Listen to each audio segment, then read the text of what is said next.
unsur pasal 35 memanipulasi data elektronik yang tidak otentik seolah-olah otentik itu justru ada pada Dian Sandi. Karena dia telah melakukan tindakan mengupload dan dapat diakses ke publik ya data elektronik berupa dokumen, file yang diklaim oleh Dian Sandi milik Joko Widodo. Dan Dian Sandi ini tidak memiliki izin. Ternyata legalisasinya juga tidak normal secara akademik. Ya, tidak ada tanggal dilegalisir, tidak ada tahun dilegalisir, dan tidak ada bulan dilegalisir. Ini sesuatu yang abnormal. Karena kalau kita melakukan legalisasi ijazah di universitas, ya, itu pasti setelah pejabat yang menandatangani kemudian cap universitas pasti disebutkan tanggal, bulan, dan tahunnya. Itu prosedur akademik. Tapi kenapa di satu ijazah yang sangat penting seperti ini, yang digunakan untuk persyaratan calon presiden, justru tidak ada tanggal legalisirnya, bulan legalisirnya, dan tahun legalisirnya, ya, sehingga ini menunjukkan bahwa ada suatu keanehan lagi.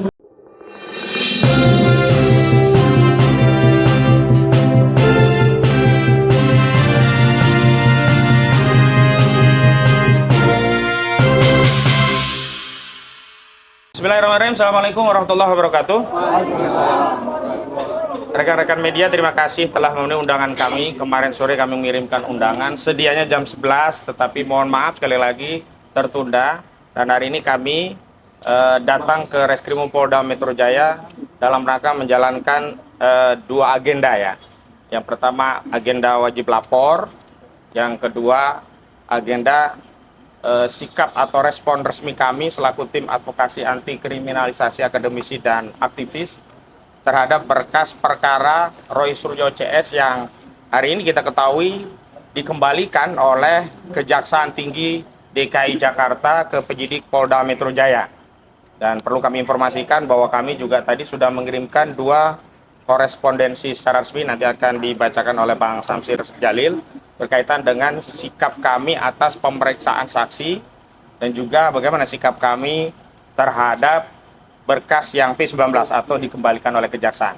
Baik, yang pertama ingin kami sampaikan bahwa sebagaimana sudah disampaikan oleh Humas Polda Metro Jaya, Kombes Pol Budi Kurniawan ya, atau Budi Hermawan ya, lupa saya begitu, bahwa berkas perkara oleh jaksa peneliti dari Kejaksaan Tinggi DKI Jakarta dikembalikan dengan 3 arahan atau petunjuk. Pertama, dilakukan pendalaman terhadap keterangan saksi. Kedua, dilakukan pendalaman terhadap keterangan para ahli. Dan yang ketiga, yang paling penting yang akan kami soroti adalah dilakukan pendalaman terhadap barang bukti. Adapun terkait ahli, hari ini sedianya kami menghadirkan 2 orang ahli pidana, yakni Bapak Ganjar Laksamana Bondan Bonaprapta, dan yang kedua Bapak Azmi Syahputra. Namun tadi kami sudah kirimkan surat bahwa Bapak Azmi Syahputra qadarullah ditimpa musibah, ayahanda beliau di Medan meninggal dunia. Kita doakan mudah-mudahan ayah dari Pak Azmi Syahputra diampuni segala dosanya dan diterima seluruh amal solehnya. Amin ya robbal alamin. Dan berkaitan dengan beliau memang belum bisa menjadwalkan karena masih dalam suasana berduka. Yang kedua, Pak Ganjar memang hari ini jadwal mengajar beliau di Universitas Indonesia sedang padat. Beliau akan menjadwalkan ulang di waktu yang sudah disonding kepada penyidik. Nanti kita menunggu arahan dari penyidik lebih lanjut tentang pemeriksaan Bapak Ganjar Laksamana Bondan Bonaprapta. Dan selanjutnya berkaitan dengan bukti, ini yang paling penting untuk kami sikapi, bahwa bukti yang paling penting dalam kasus ini adalah bukti apa yang kita sebut sebagai bukti primary evidence, yakni ijazah pelapor saudara Joko Widodo, yang karena ijazah itu dideskripsikan sebagai ijazah yang palsu berdasarkan penelitian, maka kemudian klien kami Roy Suryo dan kawan-kawan termasuk Bu Kurnia, juga termasuk Bang Rizal Fadila dan juga Bang Rustam Effendi, itu dituduh telah melakukan fitnah dan pencemaran. Padahal sudah banyak tokoh-tokoh yang menyatakan sebelum dibuktikan bahwa ijazah itu asli atau sudah ada putusan pengadilan berkekuatan hukum tetap, maka tidak bisa orang ditindak melakukan fitnah dan pencemaran karena menyebut sebuah dokumen ijazah berdasarkan penelitian itu palsu sebagai fitnah atau pencemaran. Karena itu harus ada ya putusan pengadilan yang berkekuatan hukum tetap yang memberikan ketetapan bahwa ijazah tersebut adalah sah berdasarkan putusan pengadilan, bukan berdasarkan tafsir penyidikan. Namun sebagaimana kita ketahui, sayang sekali kasus terkait dengan ijazah palsu 263 KUHP di Barreskrim Mabes Polri dihentikan, hanya disetarakan dengan Dumas, dan penyidik kemudian melakukan apa yang disebut dengan uji laboratorium forensik. Dan dalam konteks itulah, nah, untuk melengkapi bukti-bukti sebagaimana arahan dari jaksa dari DKI Jakarta, kami sudah mengirimkan dahulu kira-kira permohonan agar dilakukan tes lab for independen atau tes laboratorium forensik independen. Artinya apa? Kami tidak mengesampingkan bukti yang sudah bisa dikumpulkan oleh penyidik, yakni bukti tes lab for dari Barreskrim Mabes Polri. Namun sekali lagi, karena ada petunjuk dari jaksa untuk melakukan pendalaman terhadap barang bukti, yang salah satu barang bukti paling penting adalah hasil tes uji laboratorium forensik, kami menafsirkan petunjuk jaksa itu adalah bahwa penyidik Polda Metro Jaya wajib menindaklanjuti permohonan kami untuk melakukan tes laboratorium forensik secara independen. Kenapa? Agar ada kesetimbangan, ada reprosivitas dalam penyidikan, ada equality before the law, ada kesetimbangan dalam konteks untuk membuktikan. Dalam kasus ini, Saudara Joko Widodo melalui penyidik ingin membuktikan adanya pencemaran atau fitnah, sementara klien kami, Pak Roy Suryo dan kawan-kawan, akan membuktikan bahwa kesimpulan ijazah tersebut palsu itu adalah kesimpulan saintifik dan bisa dikuatkan oleh sebuah tes yang bersifat independen. Dalam tes yang sifatnya independen ini, seluruh pihak bisa dilibatkan. Jadi tidak hanya penyidik, tidak hanya pelapor, tetapi juga hari ini klien kami. Artinya apa? Artinya sebuah tes yang membuka ruang kepada para pihak untuk saling mengklarifikasi, memverifikasi, bahkan menetapkan hasil tes tersebut sebagai sebuah tes yang bisa diterima oleh para pihak. Berbeda dengan hari ini, kenapa kami menolak ya sepihak tes dari Barreskrim Mabes Polri? Karena tes itu juga tidak transparan, tidak kredibel, tidak akuntabel, tidak ada kesetimbangan antara posisi klien kami yang sedang melakukan penelitian yang kemudian dikriminalisasi sebagai melakukan fitnah dan pencemaran. Itu ya. Yang kedua yang paling penting petunjuk jaksa berkaitan dengan memeriksa saksi adalah salah satu atau dua pasal ITE yang paling krusial yang diterapkan kepada Roy Suryo klien kami adalah pasal 32 dan 35. Yakni melakukan editing dan melakukan manipulasi data elektronik yang tidak otentik seolah-olah otentik. Dan dalam kasus ini sebenarnya sumber bahan dasar penelitian klien kami terhadap ijazah itu adalah uploadan dari kader PSI yang bernama Dian Sandi Utama. Yang dalam quote-nya atau dalam narasinya, selain mengupload ijazah yang bertuliskan Joko Widodo dengan latar UGM, Saudara Dian Sandi ini memberikan penjelasan bahwa ini loh ijazah yang asli. Artinya apa? Unsur pasal 35 memanipulasi data elektronik yang tidak otentik seolah-olah otentik itu justru ada pada Dian Sandi. Karena dia telah melakukan tindakan mengupload dan dapat diakses ke publik ya data elektronik berupa dokumen, file yang diklaim oleh Dian Sandi milik Joko Widodo. Dan Dian Sandi ini tidak memiliki izin dari pelapor yakni Joko Widodo karena Joko Widodo sendiri mengaku tidak pernah memberikan akses kepada siapapun terhadap ijazahnya. Bahkan saat klien kami ingin melihat saja, Saudara Joko Widodo ini mempersoalkan tidak ada kepentingan atau kewajiban dia untuk menunjukkan dan tidak ada kewenangan dari klien kami untuk meminta ditunjukkan. Jadi fix Saudara Dian Sandi telah mengupload data tanpa izin pemiliknya dan melakukan manipulasi data yang tidak otentik seolah-olah otentik. Karena itu ancaman pidana ya 12 tahun penjara ini bukanlah kepada Roy Suryo dan kawan-kawan, tetapi kepada kader PSI Dian Sandi. Dan kami ketahui Saudara Dian Sandi ini telah diperiksa tapi statusnya hanya saksi. Karena itu perlu ada pendalaman. Karena apa? Pasal 35, 32 itu tetap melekat kecuali dalam penyidikan ini pasal 32 dan 35 dihilangkan dari berkas perkara dengan alasan tidak ditemukan cukup bukti begitu. Nah, yang terakhir yang paling penting, saya kira ini menjadi tugas dan tanggung jawab kita semua, seluruh rakyat Indonesia. Berulang kali kami menegaskan bahwa perkara kasus ijazah palsu ini bukan perkara Roy Suryo dan kawan-kawan saja, tetapi ini perkara seluruh rakyat. Bahwa kebetulan Roy Suryo dan kawan-kawan tergerak hatinya bertanggung jawab untuk anak bangsa dan sejarah Indonesia melakukan penelitian, itu memang mereka yang mengambil tanggung jawab itu. Tetapi konsekuensi kasus ini adalah berkonsekuensi publik, tidak hanya untuk Roy Suryo dan kawan-kawan. Saya kira itu yang penting saya sampaikan, dan selanjutnya saya mohon Bang Samsir untuk menjelaskan korespondensi yang sudah kami kirim ke Reskrimum Polda Metro Jaya. Silakan Bang Samsir. Terima kasih.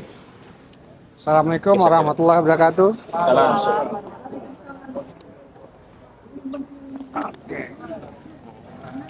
Ya, saya tadi pagi ya sudah menjambangi, kalau bahasanya sekarang itu ya, tentunya Polda Metro Jaya ini, dan sudah memberikan dua surat yang saya sampaikan ke Polda Metro Jaya yang adalah bagian daripada proses perkara hukum Roy Suryo CS.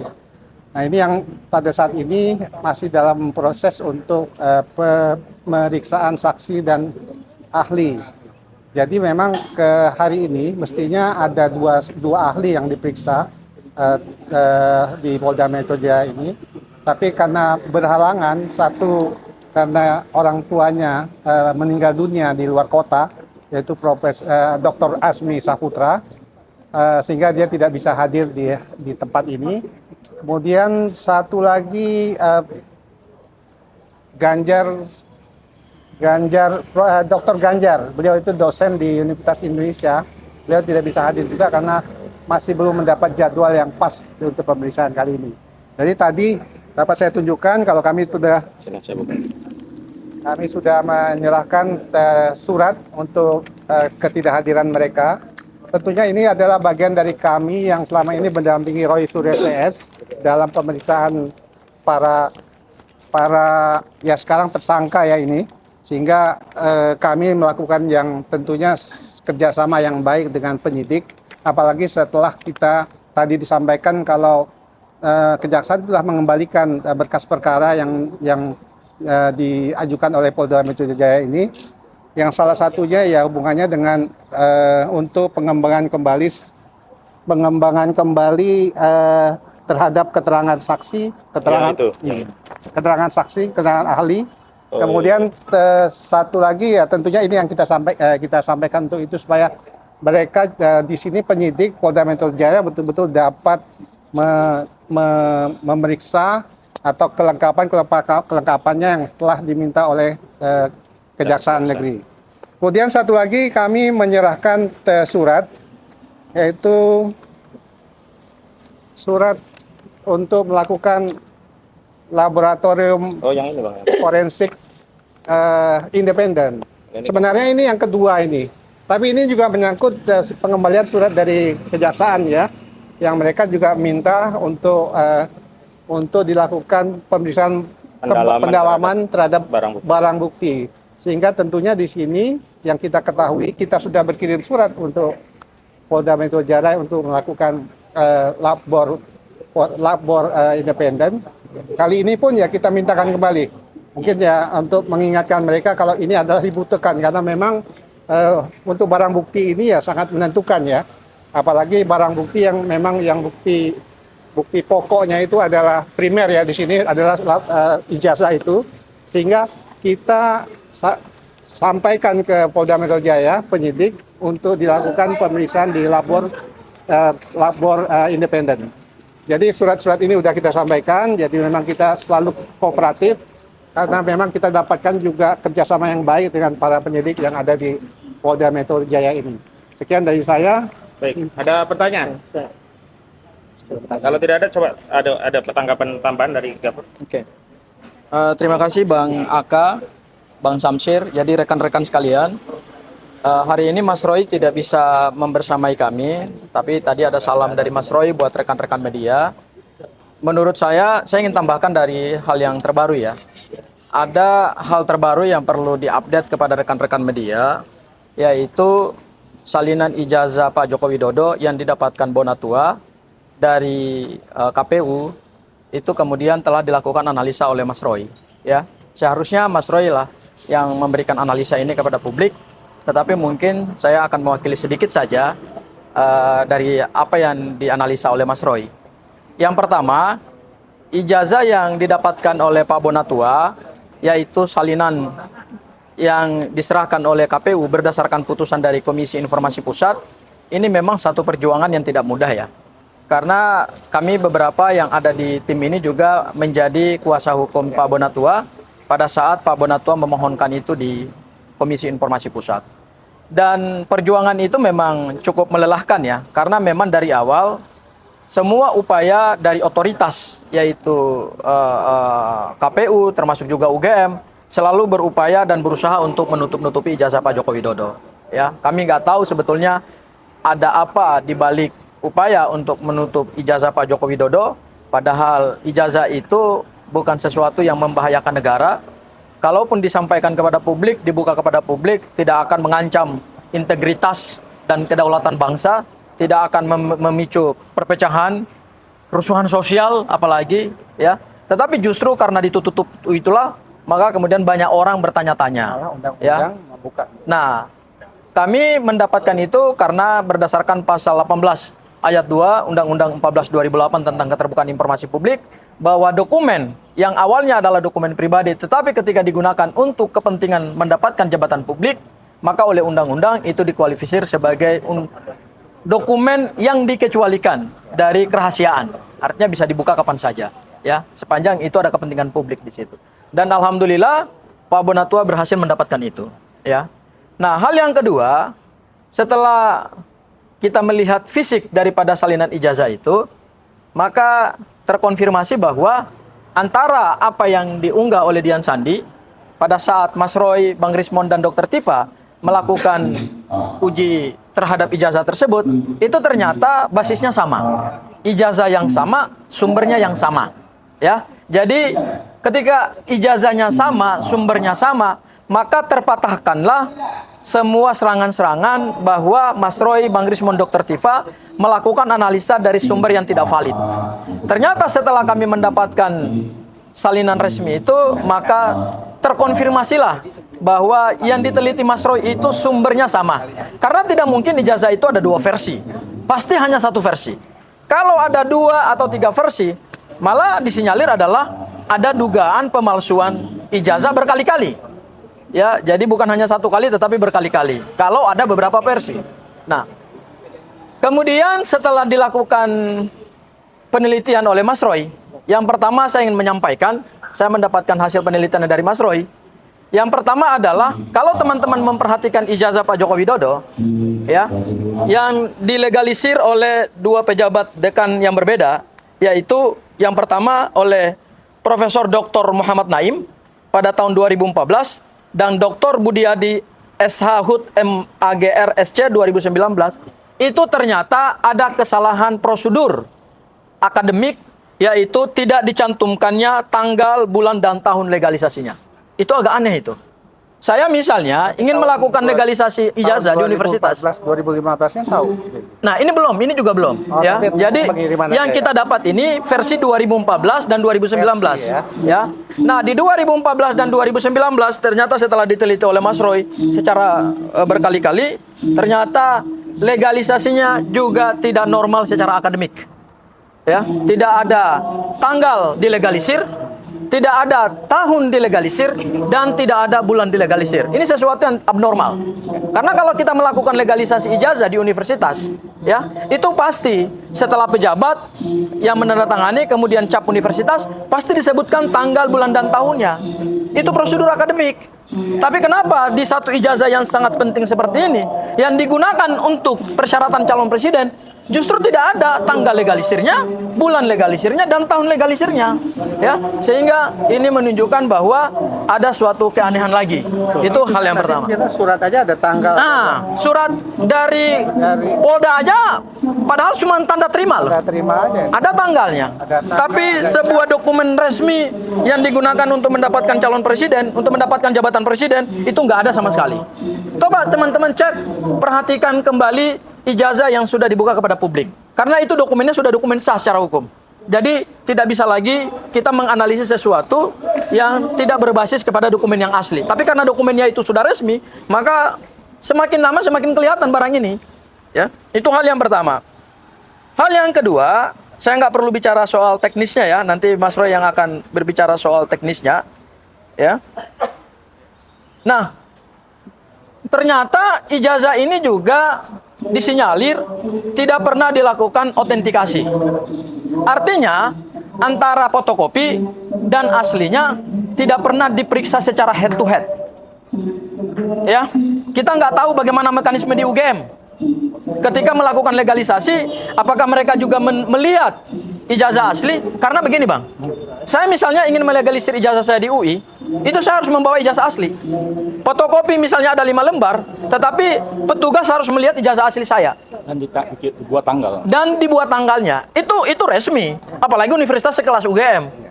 Ya, itu Universitas The Center of Excellence, salah satu yang terbaik di Republik ini gitu. Ya, jadi ketika tidak ada tanggal, bulan dan tahun legalisasinya, itu sesuatu yang aneh. Kemudian berikutnya lagi, Mas Roy menyampaikan ke saya bahwa diduga disinyalir bahwa tidak pernah dilakukan autentikasi. Nah, dan yang ketiga adalah dengan kita mendapatkan salinan ijazah ini, maka ini menjadi satu kekuatan pembuktian nantinya ketika perkara ini limpah ke pengadilan. Nantinya ya, ketika perkara ini naik ke pengadilan. Karena apa? Kita akan menguji secara faktual di dalam satu proses persidangan yang terbuka, yaitu pada saat ijazah analog yang saat ini dijadikan sebagai barang bukti dan disita secara sah oleh penyidik Polda Metro Jaya, akan kita sandingkan secara head to head. Apakah formatnya sama nggak dengan salinan resmi? Ya, apakah bentuknya sama nggak? Misalnya nanti posisi logo UGM-nya, kemudian juga hurufnya, kemudian juga letak hurufnya, kemudian dekan dan rektor yang tanda tangan, ini sama nggak? Ini kan perlu diuji. Dan terhadap alat bukti ini, ingat, ini bukan alat bukti yang tidak punya nilai, tetapi alat bukti yang sudah punya nilai. Karena apa? Karena sudah didapatkan secara resmi dari otoritas. Dan berdasarkan KUHP, maka terdakwa mempunyai hak untuk menunjukkan dan membawa bukti apa saja. Ya, ingat, pasal 235 KUHP yang baru telah mengkualifisir 8 alat bukti. Kalau dahulu hanya 5 alat bukti berdasarkan pasal 184, sekarang berdasarkan pasal 235 KUHP yang baru, mohon maaf, itu sudah 8 alat bukti. Dan dari 8 alat bukti itu, kalau kita baca poin 1 sampai 8, itu poin 8-nya menarik. Yaitu bukti apa saja sepanjang didapatkan tidak melawan hukum. Nah, ini kan bukti salinan resmi yang didapatkan tidak melawan hukum. Didapatkan dengan satu proses sengketa informasi, kemudian juga ada putusan KIP, dan kemudian KIP memaksa KPU untuk menyerahkan salinan itu. Kita akan uji apakah ijazah yang disita oleh Polda Metro Jaya dengan salinan resmi yang hari ini kita dapatkan dari KPU, dari otoritas penyelenggara pemilu, itu sama apa tidak. Dan yang terakhir, saya dapat juga informasi dari Mas Roy, bahwa untuk salinan resmi yang di KPU Solo, itu untuk tahun 2005, mohon maaf, ketika Pak Joko Widodo mencalonkan diri pertama kali sebagai calon wali kota, itu sampai hari ini belum ada. Konon katanya sudah dimusnahkan. Loh, dokumen penting itu kok dimusnahkan? Ini juga melanggar undang-undang kearsipan. Kenapa melanggar undang-undang kearsipan? Karena berdasarkan undang-undang arsip, kearsipan itu bisa dilakukan di daerah dan bisa dilakukan di tingkat nasional. Terhadap dokumen yang punya nilai sejarah di tingkat daerah, kabupaten, kota, provinsi, itu ada tempat untuk melakukan pengarsipan atau lembaga kearsipan daerah, LKD. Ya, jadi kalau dikatakan bahwa 2005 tidak ada salinan resmi pada saat Pak Joko Widodo mendaftar sebagai calon wali kota, ini juga satu keanehan. Ya, dan ya kita nggak tahu apakah Bang Bonatua sekarang akan melakukan gugatan juga nggak terhadap KPU Solo. Ini menunjukkan bahwa Semakin ijazah ini ditutup-tutupi, semakin ijazah ini dirahasiakan dan disembunyikan, maka pelan-pelan semua kebobrokan itu akan terkuat dengan sendirinya. Kebenaran tetaplah kebenaran dan kebatilan tetaplah kebatilan. Mungkin itu dari saya, Bang Aka. Bu Kurnia. Nah, ini Bu Kurnia yang tadi wajib lapor, silakan Bu. Silakan. Bismillahirrahmanirrahim. Assalamualaikum warahmatullahi wabarakatuh. Saudara-saudara sebangsa dan setanah air, hari ini saya telah melakukan wajib lapor yang seharusnya hari Kamis, saya percepat hari Rabu ya, karena ada beberapa urusan yang harus saya selesaikan dan sudah terlaksana dengan baik. Kedua, saya ingin menyampaikan begini ya, kebetulan materi kita pada hari ini tentang P19. P18, P19, dan P21 itu adalah kode administrasi mengenai status daripada perkara yang sedang ditangani ya. Kalau kita berada pada sistem hukum yang baik, maka semua itu akan terlaksana dengan baik. Tapi jika kita pada posisi sistem hukum yang lemah, maka semuanya tentu akan menjadi tidak baik. Orang jahat pun jika dia berada pada sistem hukum yang baik, maka dia akan terpaksa ikut baik. Tetapi ketika sistem hukum itu lemah, maka orang baik terpaksa menjadi orang yang dikorbankan dalam sistem hukum tersebut. Saya ingin mengatakan demikian ya, bahwa ada rasa tidak rela dalam hati kami setelah kami mendengarkan keterangan banyak dari kuasa hukum kami yang luar biasa ya, Bang Ahmad Kosinudin, Bang Samsir Jalil, dan juga Bang Sangaji ya, bahwa betapa kasus ini terlalu dipaksakan dan banyak kejanggalan ya. Nah, oleh karena itu kami mengajak tugas kita semua untuk senantiasa menjaga marwah hukum ya, walaupun perkara ini sudah sampai di hampir 10 bulan ya. Demikian panjang, nafas harus panjang, biaya panjang, dan kekuatan harus panjang. Nah, alhamdulillah dalam kekuatan Tuhan yang Maha Kuasa ya, Allah Subhanahu wa taala, kami masih mampu untuk mengikuti dengan sebaik-baiknya. Mengapa ini saya sampaikan? Saya tidak ingin presiden saya hari ini yang memerintah kami akan memperlakukan kami dalam hukum seperti presiden ke-7 memperlakukan kami. Ya, kami ini bukan di BAP sebagai seorang pelaku kriminal, tapi kami di BAP sebagai orang yang dikriminalisasi, dan tanda simptom, gejala, bahkan bukti-bukti itu sudah sangat mengarah. Nah, perkara sedemikian lama, mengapa belum juga ada suatu tindakan yang tegas? Dalam artian bukan kami yang harusnya diproses sedemikian rupa, tapi Joko Widodo lah selaku seorang yang melaporkan kami yang harusnya diproses ya. Nah, oleh karena itu dalam kesempatan kali ini kami berharap Dian Sandi Utama, nama yang seharusnya berkibar di hari-hari yang lalu untuk ditersangkakan, dialah yang harusnya diangkat ke permukaan dengan segala bentuk ya pembuktian-pembuktian yang ada. Pak Jokowi sendiri mengatakan saya tidak memberi izin untuk beliau mengupload hal tersebut ya. Walaupun dia sudah memberi maaf, berarti kan ada hubungan di situ begitu. Nah, lebih daripada itu saya ingin mengatakan keputusan Jaksa Agung ya nomor 518/J.A/11/2001 ini merupakan keputusan yang sampai hari ini masih terus kita menjadi panduan ya, dari P1 sampai dengan P53. Kalau P1 itu adalah tentang laporan, maka P53 artinya sudah selesai semua, itu adalah tentang kartu perkara tindak pidana. Kami tidak ingin menjadi bulan-bulanan hukum. Kami orang hukum, kami mengerti, kalaupun kami bukan pengacara dalam hal ini, yaitu rakyat sipil, mereka juga adalah subjek hukum yang harus dihargai. Ya, saya kira ini kata-kata bijak pada hari ini adalah bahwa jangan angkuh, karena setiap orang punya jatah untuk jatuh. Ya, jangan Anda bersikap sebagai seorang kuasa, tapi bersikaplah sebagai hamba dan jangan sebagai pemilik dunia. Pesan saya kepada Bapak Jokowi dalam hal ini, jangan berkesan seperti sebagai seorang pemilik dunia, karena semua itu ada batas waktunya. Ya, saya kira demikian saja. Assalamualaikum warahmatullahi wabarakatuh. Assalamualaikum warahmatullahi wabarakatuh. Satu lagi, Bang Michael untuk memberikan dukungan kepada pejuang-pejuang kita. Silakan. Siap. Ya, saya pertama mengapresiasi ya. Saya adalah jurnalis yang selalu bersama Pak Bonatua Silalahi, yang dari awal meminta dokumen ijazah Joko Widodo ke KPU RI, ke KPU DKI Jakarta, dan KPU Surakarta. Dan yang tadi dikatakan Bang Gofur, memang sudah ada yang diberikan oleh KPU Surakarta. Ini dia tanda terima penyerahannya. Nah, bisa dikasih lihat ya. Ini tanda terima penyerahannya, yaitu ditunjukkan, bisa dibaca di sini. KPU Surakarta mengakui bahwa ini adalah salinan ijazah pencalonan 2005, 2010, 2010, 2014. Berarti KPU Surakarta sendiri mengakui ini dipakai 2 kali. Nah, ini sudah saya pertanyakan beberapa kali di banyak forum. Mungkinkah sebuah kopi ijazah dipakai 2 kali? Berarti kan kopinya itu diberikan ke KPU, diambil lagi, 5 tahun lagi dikasih lagi. Nah, Apakah itu maksud KPU Surakarta? Kalau tidak, tolong dijelaskan ya oleh KPU Surakarta apa maksud Anda memberikan ini ke kami. Nah, yang kedua, ternyata memang kecurigaan saya selama ini terbukti bahwa tanggal itu bukan ditutupi. Karena kan 9, bukan 10. Kalau tanggalnya ditutupi berarti ada 10 yang ditutupi. Berarti tanggal itu memang dari dulu memang tidak ada. Semua ijazah yang diberikan oleh Joko Widodo dalam pencalonan yang manapun Itu nggak ada tanggal semua. tidak ada tanggalnya legalisirnya. Bodong semua Itu ya. Kecurigaan saya terbukti sudah di hari Senin kemarin di KPU RI 2 ijazah yang diberikan Joko Widodo tidak ada tanggal legalisirnya. Jadi Tutup ya. enggak, sebelumnya katanya 9 yang tertutup. Makanya saya berpikir kalau ada tanggal itu berarti jadi 10.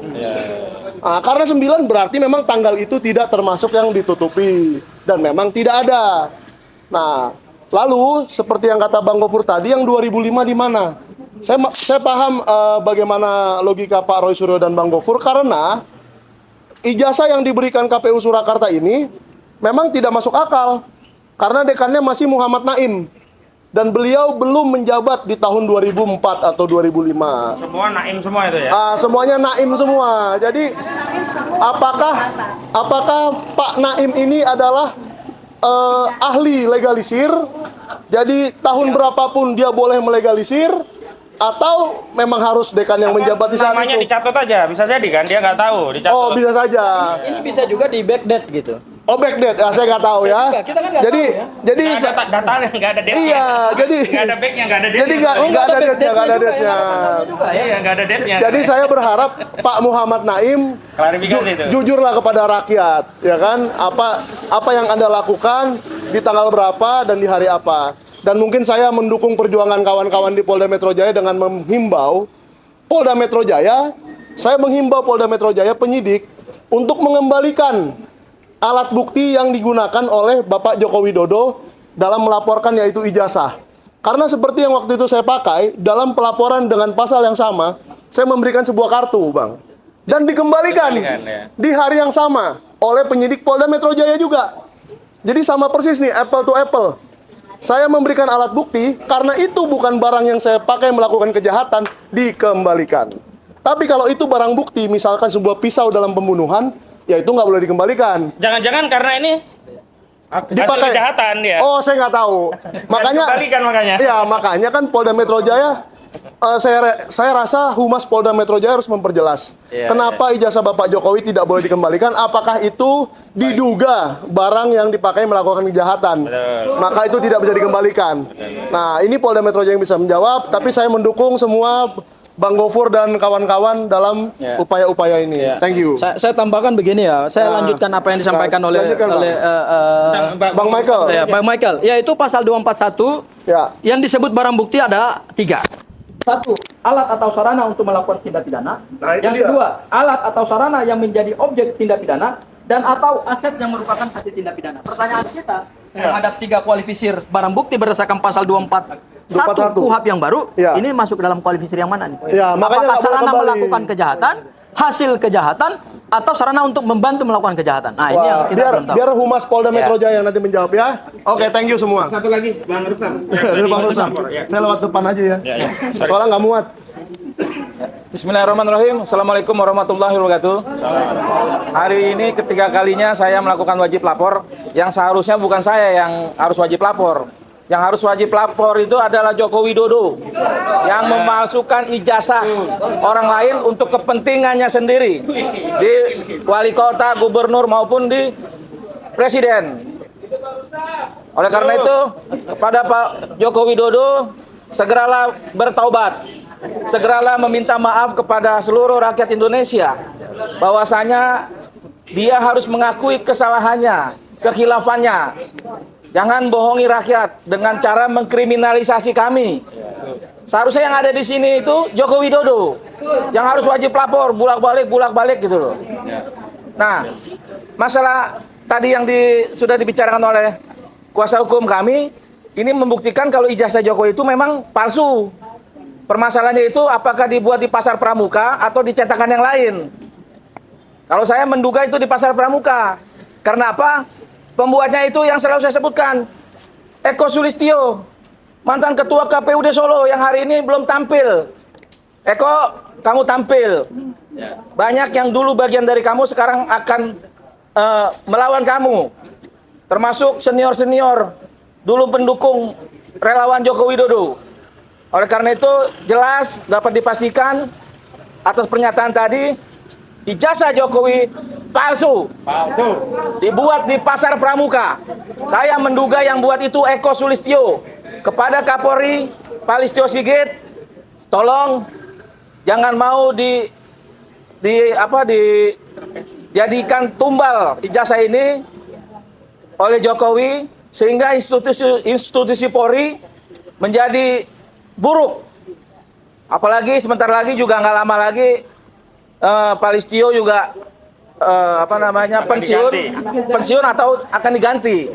Jangan meninggalkan hal-hal yang buruk di institusi Polri ini. Karena apa? Polri dipisahkan oleh TNI ini supaya Polri ini lebih baik, bukan tambah buruk. Kalau Pak Kapolri seperti itu, saya akan mendukung lah kalau begitu supaya Polri dibawa kementerian. Kami nanti akan ramaikan itu kalau Pak Listio seperti itu. Kira-kira seperti itu. Wabillahi taufiq wal hidayah. Wassalamualaikum warahmatullahi wabarakatuh. Salam warahmatullahi wabarakatuh. Oke, terima kasih semuanya ya. Terima kasih. Oke, Abang, makasih banyak, Abang. Sama-sama, makasih semuanya ya.